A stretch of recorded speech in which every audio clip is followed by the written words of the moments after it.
জেলা বিএনপির সদস্য সচিব জনাব রুকনুজ্জামান সরকার।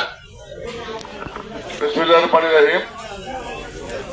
আজকের এই বিএনপি অধ্যুষিত অঞ্চল খাগড়াছড়িতে আমাদের দলের যারা সম্মানিত নেতা কর্মী শুভাকাঙ্ক্ষী যারা কষ্ট করেছেন, আমি প্রথমে আপনাদের কাছে ক্ষমা চেয়ে নিচ্ছি, জোরহাত করে ক্ষমা চাচ্ছি।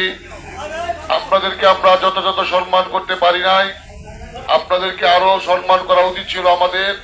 এজন্য আমি দলের পক্ষ থেকে, আমাদের সকলের পক্ষ থেকে আমি আপনাদের কাছে ক্ষমা প্রার্থী। আমি আসলে এটি কোনো অনুষ্ঠান না। আমাদের প্রিয় নেতা বিএনপির ভারপ্রাপ্ত চেয়ারম্যান জনাব তারেক রহমান একটি কথা বলেছেন, যারা টিভি দেখেন শুনেন, যে এখন রাজনীতি বদলে ফেলতে হবে। এক সময় মানুষ নেতাদের পিছনে দৌড় পারত, এখন নেতারা মানুষের পিছনে দৌড় পারবে। রাজনীতি মানে মানুষের সেবা, মানুষের খোঁজ খবর নেওয়া। রাজনীতি মানে মানুষের উপর জুলুম, অন্যায়, নির্যাতন করার নাম রাজনীতি না। আমি এখানে দলের অনেক ব্যক্তিবৃন্দ, আপনার চাপেন একটু দেখতে দেন। আমাদের দলের অনেক নেতাবৃন্দ এখানে আছেন, অনেকের মাঝে ইদানিং একটু পাওয়ার গরম আসছে। যদি আপনাদের উপর কেউ কোনো জুলুম, অত্যাচার, নির্যাতন করে, আমাদের প্রিয় নেতা জনাব তারেক রহমানের নির্দেশ, বিএনপি করে, শহীদ জিয়া, খালেদা জিয়া, তারেক রহমানের দল করে একটি সাধারণ মানুষকেও ক্ষতিগ্রস্ত করা যাবে না। যদি কেউ আওয়ামী লীগ করে অন্যায় করে থাকে, অত্যাচার করে থাকে, তার বিরুদ্ধে মামলা করবেন, আইন তার বিরুদ্ধে ব্যবস্থা নেবে। কোন মানুষকে ভয় দেখানো যাবে না। আরেকটি কথা বলে আমি বক্তব্য শেষ করব। আমার বাড়ি এই সদরে, আপনাদের পার্শ্ববর্তী ইউনিয়নে। আমি এই সদরে জন্মগ্রহণ করেছি, এই সদরে আমার গুরুস্থান। আমি কোনো অন্য গ্রহের লোক না। আমি কিছু জীবনে পাই বা না পাই, জনাব তারেক রহমান আমাকে বিএনপির সদস্য সচিব করেছেন। এই সদরের মানুষ হিসাবে, সদরের নেতা হিসাবে যতদিন বেঁচে থাকবো, আপনাদের ভাই সন্তান হিসাবে সামর্থ্যের মধ্যে যতটুকু থাকবে সব সময় আপনাদের পাশে দাঁড়াবো, আপনাদের সহযোগিতা করবো। আর বক্তব্য লম্বা করব না, আপনারা অনেকক্ষণ আগে এসেছেন। আমি শুধু আমার মা বোনদের কাছে বলতে চাই, এটি কেউ রিলিফ মনে করবেন না, তাহলে আমি খুব মনে কষ্ট পাবো। এটি একটি উপহার আমি দিচ্ছি তারেক রহমানের পক্ষ থেকে। এটাকে যদি কেউ রিলিফ মনে করেন, আমি মনে করি আমাদের দলকে খাটো করা হবে। আমাদের কোন দলের নেতা কর্মী যদি আপনাদেরকে বুঝ দিয়ে থাকে যে এটি রিলিফ, তাহলে আমি ওনাদের পক্ষ থেকে আমি আপনাদের কাছে ক্ষমা প্রার্থী।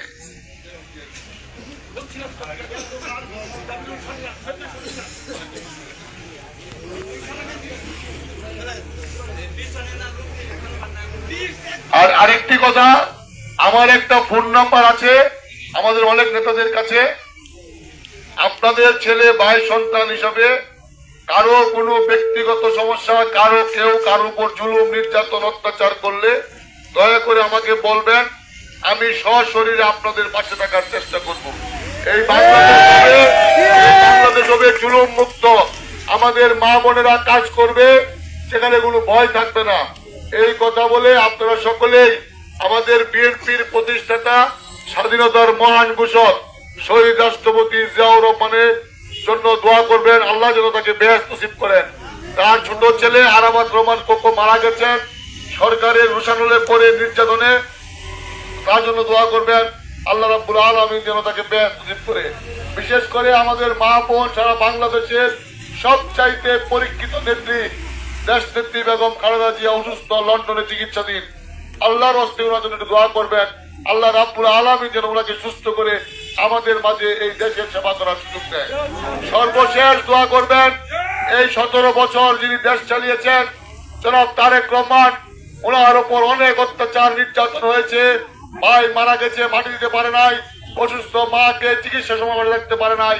একটি আধুনিক বাংলাদেশ গড়ার জন্য কাজে এই দলের কোন নেতা কর্মীরা মানুষের উপর জুলুম করবেন খালেদা জিয়া এবং তারেক রহমানের সঙ্গে বেইমানি করা হবে। মানুষের সঙ্গে জুলুম করা চলবে না। আপনারা বিদেশি লোক না, এখানে যারা থাকেন কেউ বিদেশি লোক না। এটা আপনার জন্মস্থান, এটা আপনার গুরুস্থান। অন্যায় অত্যাচার করলে ওই শেখ হাসিনা দুপুরে খাইতে পারে নাই, হেলিকপ্টারে চড়তে হয়েছে। মনে রাখবেন, জুলুমকারীকে আল্লাহ রাব্বুল আলামিন সহ্য করে না। আজকে আমাদের দলের নেতা কর্মী যারা এখানে উপস্থিত সবাই মানুষের পাশে, আপদে বিপদে মানুষের থাকবেন। আবারও আপনাদের কাছে ক্ষমা চেয়ে সকলকে ধন্যবাদ জানিয়ে আপনাদের প্রতি কৃতজ্ঞতা প্রকাশ করছি। আপনারা কষ্ট করেছেন, কৃতজ্ঞতা প্রকাশ করে আমি আমার বক্তব্য এখানে শেষ করছি। আল্লাহ হাফেজ। বাংলাদেশ জিন্দাবাদ, বাংলাদেশ জাতীয় দল জিন্দাবাদ। রাষ্ট্রপতি বেগম খালেদা জিয়া দীর্ঘজীবী হন, শহীদ জিয়াউর হোক। আমাদের নেতা, বাংলাদেশের নেতা তারেক রহমান দীর্ঘজীবী হোক। সকলকে ধন্যবাদ। বিসমিল্লাহির রহিম। এটি কিন্তু ময়মনসিংহ সদর 1 নম্বর ওয়ার্ডের লোকজন যারা আছেন এরা লাইনে আসেন। শুধু 1 নম্বর, আর সবাই বসে থাকবেন।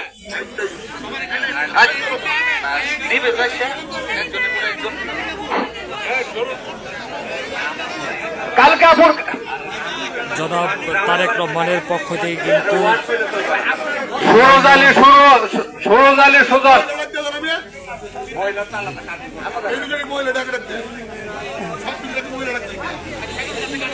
এটি কিন্তু ময়মনসিংহ সদর উপজেলার 9 নং খাগড় ইউনিয়নের যে সাধারণ মানুষ রয়েছেন, গরিব মানুষ রয়েছেন, ওদের তারেক রহমানের পক্ষ থেকে ঈদ সামগ্রী উপহার বিতরণ কিন্তু করছেন। এখানে কিন্তু প্রধান অতিথি হিসেবে রয়েছেন ময়মনসিংহ সদর উপজেলার ময়মনসিংহ দক্ষিণ জেলা বিএনপি সদস্য।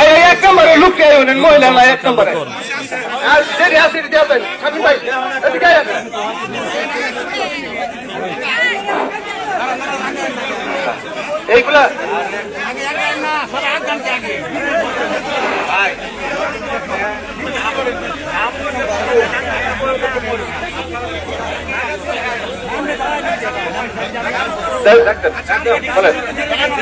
সুরজ আলী সুজনকে সুরজ আলী সুজনের লোক কে আছেন? পরে মোহাম্মদ আক্তার পিতা আব্দুল সাত্তার, রুজি আক্তার কে আছেন?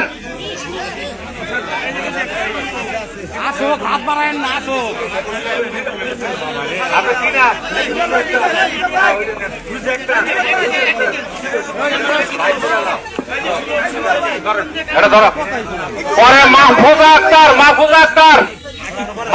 আক্তার কে? মাহফুজা আক্তার